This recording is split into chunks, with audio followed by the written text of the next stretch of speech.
பல்கலை சமுதாய வானொலி நேயர்களுக்கு உற்சாகமான வணக்கங்கள். இன்று நம்மோடு நம் அழகப்பா பல்கலை சமுதாய வானொலியில் திருப்பத்தூர் பேரூராட்சி சில்லாம்பட்டி கிராமத்தை சார்ந்த திரு ராஜசேகரன் என்ற ஒரு இயற்கை விவசாயி கருங்கோழிகளை எவ்வாறு வளர்ப்பது என்றும் கருங்கோழிகளுடைய முக்கியத்துவத்தை பற்றியும் நம்மோடு பகிர வருகிறார். வணக்கம் சார், உங்களை பத்தியும் நீங்க செய்யக்கூடிய வேலை பத்தியும் நம்ம மக்கள் கிட்ட உங்களை அறிமுகப்படுத்திக்கோங்க. வணக்கம், என்னோட பேர் ராஜசேகரன். என்னோட சொந்த ஊர் திருப்பத்தூர், சிவகங்கை மாவட்டம். நான் ஒரு பொறியியல் பட்டதாரி. ஐடி துறையில் ஒரு 10 வருஷமாக வேலை பார்த்துருக்கேன். அதுபோக நம்மளுக்கு இயற்கை மேலே ஒரு சின்ன ஆர்வம். அதனோட தொடக்கமாக தான் நம்ம திருப்பத்தூர் ஒட்டி சில்லாம்பட்டி கிராமத்தில் ஒரு 10 ஏக்கரில் இயற்கை விவசாயம் பண்ணிகிட்ருக்கோம். அதில் நம்ம நேட்டிவ் வெரைட்டி மாப்பிள சம்பா, தூயமல்லி, ஆத்தூர் கிச்சலி சம்பா, கருங்குருவை இந்த மாதிரி அரிசிகளை நம்ம தொடர்ச்சியாக பயிர் பண்ணிட்டு வரோம். அது கூட பல பயிர் சாகுபடி அப்படிங்கிற ஒரு மாடலில் நம்ம புது முயற்சி ஒன்று எடுத்திருக்கோம். அது கூட கருங்கோழி, அதாவது நாட்டுக்கோழி இனங்களில் 22 வகையான நாட்டுக்கோழிகளில் கருங்கோழியும் ஒரு வகையான நாட்டுக்கோழி. அது நம்ம பெரிய லெவலில் நம்ம பண்ணிகிட்ருக்கோம். சுமார் ஒரு 2000 கோழிகள் குஞ்சுகளாகவே எடுத்து ஆந்திராவிலேருந்து எடுத்து நம்ம இயற்கை மருத்துவத்திலே நம்ம வளர்த்துட்ருக்கோம். இன்னைக்கு இருக்கிற காலகட்டத்தில் நமக்கு இயற்கையாக ஒரு பொருள் கிடைச்சிச்சு அப்படின்னாலே அது பெரிய விஷயம்தான். அதுவும் இயற்கையான விவசாய முறையில் நமக்கு சாப்பிட்ற அரிசி கிடைச்சா அது ரொம்பவே பெரிய விஷயம். நம்ம எல்லாருமே இன்னைக்கு சாப்பிடக்கூடிய உணவுப் பொருட்கள் வேகமாக வெந்துடணும்னு நம்ம நினச்சிக்கிட்டு இருக்கோம்.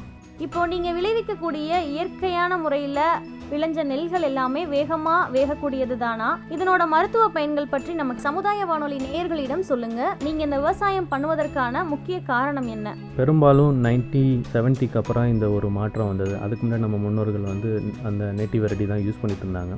அந்த 1970ஸில் ஒரு பஞ்சம் வந்தது. அதன் காரணமாக ஃபுட்டு தேவைகள் அதிகமானது. அதனால தான் ஒரு சீக்கிரமாக வளரக்கூடிய வகைகள் அப்படின்னு சொல்லிட்டு நம்ம நாட்டுக்குள்ளே உள்ளே வந்தது. நான் சொல்கிற நேட்டிவ் வெரைட்டி பார்த்திங்கன்னா மினிமம் 120 நாள்லேருந்து 180 நாள் வரைக்கும் நம்மளுக்கு அது அறுவடை பண்ணக்கூடிய காலங்கள் வரும்.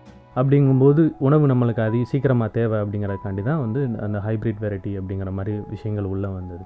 அதுக்கடுத்து மக்கள் அது பின்னாடி போகும்போது ஓகே, சிறுசாக இருக்கணும், வெள்ளையாக இருக்கணும், சீக்கிரமாக வேகணும் அப்படிங்கிற மாதிரி இதுதான் எனக்கு தேவை அப்படிங்கிறனால அதுக்கப்புறம் நிறையா ரகங்கள் வர ஆரம்பிச்சிது. அப்படியே மக்கள் பழைய விஷயங்களை மறக்க ஆரம்பித்தாங்க. நம்ம முன்னோர்கள் எல்லாமே ஒவ்வொரு அரிசியும் ஒவ்வொரு விஷயத்துக்கு பயன்படுத்தும். மாப்பிள சம்பானா ஒரு கல்யாணம் ஆகி வராரு மாப்பிள்ளை, முன்னெல்லாம் ஒரு கல் தூக்குனா தான் பொண்ணு கொடுப்பாங்க. ஸோ அந்த மாதிரி ஒரு வீரியம் பலசாலியாக இருக்கணும் அப்படிங்கிறக்காண்டி இந்த மாதிரி நேட்டிவ் வெரைட்டிலாம் யூஸ் பண்ணிட்டு இருந்தாங்க. அதே மாதிரி ஒவ்வொரு பிரச்சனைகளுக்கும் இப்போ கர்ப்பப்பை பிரச்சனை, உடல் எடை குறைக்கணும் அப்படிங்கும்போது ஒவ்வொரு ரைஸும் ஒவ்வொரு மாதிரி பலன்களை கொண்டாந்தது. அதை நம்ம இளைஞர்கள் அதை திருப்பி மீட் எடுக்கணும் அப்படிங்கிறதுல ரொம்ப ஒரு ஆர்வமாக இருக்காங்க. அதனோட தொடக்கம் தான் இது. பொதுவாக இயற்கை விவசாயம் பண்ணுறது மட்டும் இல்லாமல் நீங்கள் கருங்கோழிகளையும் வளர்த்துக்கிட்டு இருக்கீங்க. இந்த கருங்கோழிகளோட முக்கியத்துவத்தை பற்றி நம்ம சமுதாய வானொலி நேயர்களிடம் பகிர்ந்துக்கோங்க சார். கருங்கோழி நம்ம சித்த மருத்துவ குறிப்புகளிலே கருங்கோழியை பற்றி மருந்தாகிய கருங்கோழின்னு ஒரு குறிப்புகள் இருக்குது. அதை எதுக்காக பயன்படுத்துகிறோம் அப்படிங்கிற மாதிரி ஒரு குறிப்புகளும் இருக்குது. இது இப்போதைக்கு புதுசாக வந்த கோழி கிடையாது, நம்ம முன்னோர்கள் யூஸ் பண்ண கோழி தான். இடையில் எப்படி இப்போது அரிசிகளை பற்றி நான் சொன்னோன்னா மறக்கடிக்கப்பட்டது அப்படிங்கிற மாதிரி, அதே மாதிரி இந்த வகைகளும் கொஞ்சம் மறக்கடிக்கப்பட்டது தான். இப்போ நம்ம கவர்மெண்ட்டும் அதை பெரிய லெவலில் எடுத்து அதில் என்னென்ன இருக்குன்னு ஆராய்ச்சி செஞ்சு அதில் பப்ளிக்காக ரிப்போர்ட்டும் நம்ம கொடுத்துருக்காங்க.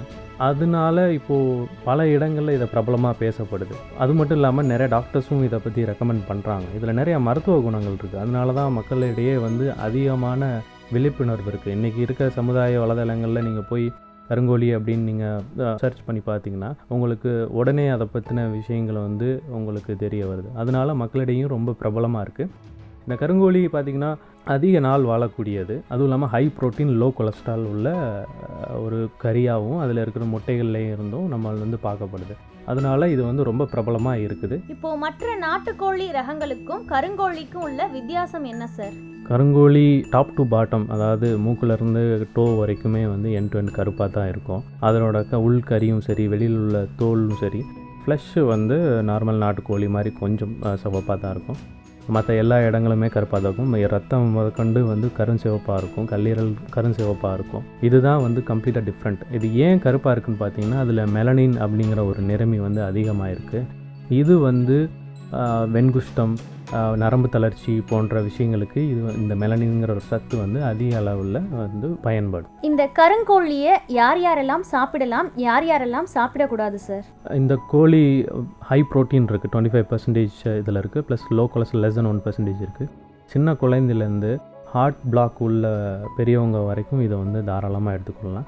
இவங்க தான் எடுத்துக்கணும் அப்படிங்கிற ஒரு லிமிட்டேஷன் கிடையாது. எஸ்பெஷலி வந்து பாடி பில்டர்ஸ் அதிக லெவலில் எடுத்துக்கலாம். ஏன்னா பார்த்திங்கன்னா அவங்களுக்கு ப்ரோட்டீன் அதிகமாக தேவை. அதே மாதிரி இந்த இடத்துல வந்து ரொம்ப கொலஸ்ட்ராலும் கம்மியாக இருக்குங்கிறனால நீங்கள் இதை தாராளமாக அவங்க எடுத்துக்கலாம். பொதுவாக பருவநிலை மாறுபாடுகளால் உயிரினங்கள் எல்லாத்துக்குமே சில சீக்குகள் வரக்கூடிய வாய்ப்புகள் இருக்கும் சார். இப்போ நீங்கள் இயற்கையான முறையில் கருங்கோழிகளை வளர்க்கும் போது எந்தெந்த மாதிரியான சீக்குகள்லாம் வரும், அதற்கான மருந்து என்ன? பருவநிலை மாற்றங்கள்னால தான் கோழிகளுக்கு சீக்குகள் வந்து அதிகமாக உருவாகுது. இது எப்படின்னு பார்த்தீங்கன்னா, நம்ம கோழி வளர்க்குறதுக்கு முன்னாடி சில விஷயங்கள் வந்து நம்ம ரொம்ப ஸ்ட்ராங்காக இருக்கணும். இந்த முறையில் தான் நான் வளர்க்க போகிறேன், இந்தந்த ப்ராசஸில் நான் ஃபாலோ பண்ணுவேன் அப்படிங்கிற மாதிரி சில விஷயங்கள் இருக்கணும். அது ரொம்ப முக்கியம். வந்து பண்ணையை எவ்வளோக்கு எவ்வளோ சுத்தமாக வச்சுக்கிறதுங்கிறது தான் ரொம்ப முக்கியம். அந்த பண்ணையிலேருந்து தான் முதல்ல சீக்கே வந்து உருவாகும். இப்போ என்னென்னு பார்த்தீங்கன்னா, அது நடந்த கழிவுகள், அந்த கழிவு வந்து உறக்க நிலையில் இருக்கும். அதில் இருக்கிற வைரஸ்லாம் அது எப்போ ஆக்டிவேட் ஆகும்னா, இந்த மாதிரி பருவ காலங்கள் மாறும்போது தான் அது ஆக்டிவேட் ஆகும். ஸோ அதை வந்து அப்போயே வந்து அழிச்சிடணும். அதுக்கு வந்து சில இயற்கை மருந்துகள் இருக்குது, உயிர் உரங்கள் இருக்குது. இதை வந்து கண்டினியூஸாக நீங்கள் வந்து எவ்ரி 3 டேஸ்க்கு நீங்கள் வந்து ஸ்ப்ரே பண்ணுறீங்க. அதுக்கடுத்து அதில் நெல் உமி இல்லை மண் வந்து ஆட் பண்ணும்போது அதில் இருக்கிற வைரஸஸ் வந்து நீங்கள் வந்து இமீடியட்டாக நீங்கள் கில் பண்ணிடலாம். ஸோ அப்படிங்கும்போது அந்த இடத்துல பேசிக்காக எங்கேருந்து வைரஸ் உருவாகுதோ அந்த இடத்த நீங்கள் கில் பண்ணும்போது உங்களுக்கு மேக்ஸிமம் அந்த ப்ராப்ளம்ஸ் வந்து அவாய்ட் ஆகுது. ரெண்டாவது வந்து ப்ரோஆக்டிவ் மெத்தட்னு இருக்குது, நோய் வர்றதுக்கு முன்னாடி தடுக்கிறது. அந்த கோழியை எவ்வளோ ஊட்டத்தோடு வைக்கிறோம் அப்படிங்கிறது ரொம்ப முக்கியம். ஒன்று வந்து ஃபுட்டு, ரெண்டாவது வந்து அதுக்கான மருந்து, நாட்டு மருந்துகள் இருக்குது. டெய்லி அது வந்து தண்ணியிலையும் சரி, சில ஒரு வாரத்துக்கு ஒருக்கா வந்து ஃபுட்டுலையும் கலந்து கொடுக்குறதும் சரி. இந்த மாதிரி சில வழிமுறைகள் நம்ம பின்பற்றோம்னா நம்ம இழப்புகள் இல்லாமல் நம்ம சக்ஸஸ்ஃபுல்லாக வந்து கோழிகள் ஆரோக்கியமாக வந்து நடத்தலாம். கருங்கோழிகளை இந்தியாவில் எங்கெங்கெல்லாம் வளர்க்குறாங்க சார்? நீங்கள் இங்கே வளர்க்குறதற்கான முக்கியமான காரணம் என்ன சார்? பொதுவாக பார்த்தீங்கன்னா இது லார்ஜாக கன்சியூம் பண்ணுறது கர்நாடகாலையும் கேரளாலையும் இது அதிகமான அளவில் வந்து எடுத்துக்குவாங்க. அதுபோக இப்போ சென்னையில் ரொம்ப பிரபலமாகிட்டு வருது.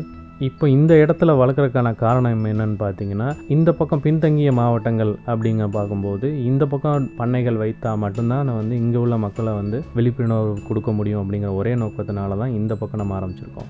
இப்போ இயற்கையாக வளர்க்கக்கூடிய இந்த கருங்கோழிகள் நம்ம கறிக்கு மட்டும்தான் பயன்படுத்த முடியுமா, இல்லை அதனோட முட்டைகளையும் நம்ம பயன்படுத்த முடியுமா? அப்படி முட்டைகள் பயன்படுத்த முடியும்னா இந்த முட்டைகளோட பயன்கள் என்ன? அது டிபெண்ட்ஸ் ஆன் யூஸ் கேஸ் மாதிரி தான். இப்போ பார்த்திங்கன்னா ஒரு மருத்துவர் வந்து எனக்கு குழந்தை இல்லை அப்படின்னு போகிறவங்களுக்கு அவங்க மருத்துவர் பரிந்துரைக்கிறது என்னென்னு பார்த்தீங்கன்னா, வாரத்தில் ஒரு முறை கறி எடுத்துக்கோங்க, தினமும் வந்து காலையும் சாயங்காலமும் இதனோட முட்டையை எடுத்துக்கோங்க, போத் ஹஸ்பண்ட் அண்ட் ஒய்ஃப் அப்படின்னு சொல்லி பரிந்துரைக்கிறாங்க. அதுபோக நார்மலாக எல்லாரும் எடுத்துக்கலாம். ஏன்னா நான் ஆல்ரெடி மென்ஷன் பண்ண மாதிரி இதில் லோ கொலஸ்ட்ரால் ஹை ப்ரோட்டீன் இருக்கனால தாராளமாக குழந்தைகள் வளர்ச்சிக்கு கர்ப்பிணி பெண்கள் யாராக இருந்தாலும் இதை எடுத்துக்கலாம். கருங்கோழியை சாப்பிட்றதால என்னென்ன நோய்கள் எல்லாம் சரியாகும், கருங்கோழிகளோட மருத்துவ பயன்கள் பற்றி சொல்லுங்கள். அது மட்டும் இல்லை, பண்ணை முறையில் நீங்கள் கருங்கோழிகளை மட்டும் வளர்க்குறதற்கான காரணம் என்ன? குறிப்பாக பார்த்தீங்கன்னா நிறைய நாட்டுக்கோழி வளர்க்கலாம், போக காடை இந்த மாதிரி நிறைய விஷயங்கள் வளர்க்கலாம். பட் இதில் வந்து மருத்துவ குணங்கள் ரொம்ப அதிகமாக இருக்குது. அதனால் மக்களையும் போய் சென்றடையணும். அதிக நோய் எதிர்ப்பு சக்தி உண்டாக்கும். குறிப்பாக இந்த கொரோனா காலங்களில் வந்து நோய் தாக்குதல் அதிகமாக உருவாகுது. அதனால் வந்து நம்மளுக்கு எவ்வளோக்கு எவ்வளோ நம்ம பாடியில் நோய் எதிர்ப்பு சக்தியை உருவாக்குறோமோ அவ்வளோக்கு எவ்வளோ நீங்கள் கொரோனாவிலேருந்து தொலைவிலேருந்து போகலாம். ரெண்டாவது பார்த்திங்கன்னா இதயத்தை வலுப்படுத்தும். ஹார்ட் பிளாக் உள்ளவங்க, ஒழுங்கற்ற மாதவிடாய் அதை சீர் செய்யும். கர்ப்பப்பை பிரச்சனைகள், ஆஸ்துமா போன்ற பிரச்சனைகளுக்கு வந்து இது ஒரு தீர்வாகும். நரம்பு தளர்ச்சி, வாத நோய்கள், முழங்கால் வலி நீங்கும். கல்லீரல் பிரச்சனைகளை சீர் செய்யும். அதுபோக குழந்தை பிறந்தவுடனே ஒற்றை தலைவலி, அது போன விஷயங்களுக்கு இது ஒரு நல்ல ஒரு தீர்வாகும். இதை ஒரு சூப் வச்சு குடித்தா நல்ல ஒரு தீர்வாக இருக்கும். இந்த சைடு உள்ள மக்களுக்கு இது போய் ஈஸியாக ரீச் ஆகணும் அப்படின்னு இப்போ பொதுவாக பார்த்தீங்கன்னா, இப்போ சென்னையிலலாம் பார்த்தீங்கன்னா இது கொஞ்சம் ப்ராப்ளம். 25 ரூபீஸ், 30 ரூபீஸ், 40 ரூபீஸ் வரைக்கும் நீங்கள் வந்து எக்ஸ்லாம் வந்து சேல் பண்ணுறாங்க. ஈவன் அமேசானில் கூட இந்த ப்ராடக்ட் அவைலபிளாக இருக்குது. இந்த மாதிரி ரீஜியனில் நான் இங்கிட்ட வச்சு பண்ணும்போது இது இன்னமும் பிரபலமாகும் இந்த side. So rather than city சைடே போய் பெருசாகிறத விட இந்த மாதிரி சைடில் நம்ம பண்ணும்போது இந்த பக்கம் நல்லா விரிவுபடுத்தலாம் அப்படிங்கிற ஒரு விஷயத்துக்காண்டி தான் நம்ம இந்த இடத்துல நம்ம பண்ணிகிட்ருக்கோம். ஒரு இயற்கை விவசாயியாக நம்ம மக்கள்கிட்ட நீங்கள் சொல்லக்கூடிய ஒரு சிறிய வேண்டுகோள் இல்லை அட்வைஸ்னால் என்ன? உணவே மருந்து அந்த கான்செப்டில் தான் நம்ம வந்து ஒவ்வொரு விஷயங்களும் நம்ம பண்ணிட்டு வரோம். அது வந்து கோழி பண்ணையாக இருக்கட்டும், இல்லை வந்து அரிசியாக இருக்கட்டும், இல்லை பலதானிய பயிராக பழங்கள் காய்கறிகள் எதுவாக இருந்தாலும் நம்மளோட நாட்டு வெரைட்டி அது ரொம்ப முக்கியம். ஸோ அதாவது சேவ் சீட்ஸ் அப்படிங்கிறபோது விதை ரொம்ப முக்கியம். நம்மக்கிட்ட விதை இருந்தால் தான் ஜெயிக்க முடியும். அதுக்கான முயற்சிகள் தான் நம்ம எடுத்து பண்ணிகிட்ருக்குறோம். உங்களோட சப்போர்ட் கண்டிப்பாக இருக்கும்னு நம்புகிறேன். இந்த வாய்ப்பு கொடுத்த அழகப்பா பல்கலை சமுதாய வானொலிக்கு மிக்க நன்றி. இவ்வளவு நேரம் நம்ம மக்கள்கிட்ட நிறைய தகவல்களை எடுத்து சொன்னீங்க. இயற்கை விவசாயம் மட்டுமல்ல, கருங்கோழிகளோட முக்கியத்துவத்தை பற்றியும் கருங்கோழிகளோட வளர்ப்பு பற்றியும் எடுத்து சொன்னீங்க. மீண்டும் ஒரு நல்ல வாய்ப்பில் உங்களை சந்திக்கும் வரை உங்களிடமிருந்து விடைபெறுகிறோம். நன்றி, வணக்கம் சார்.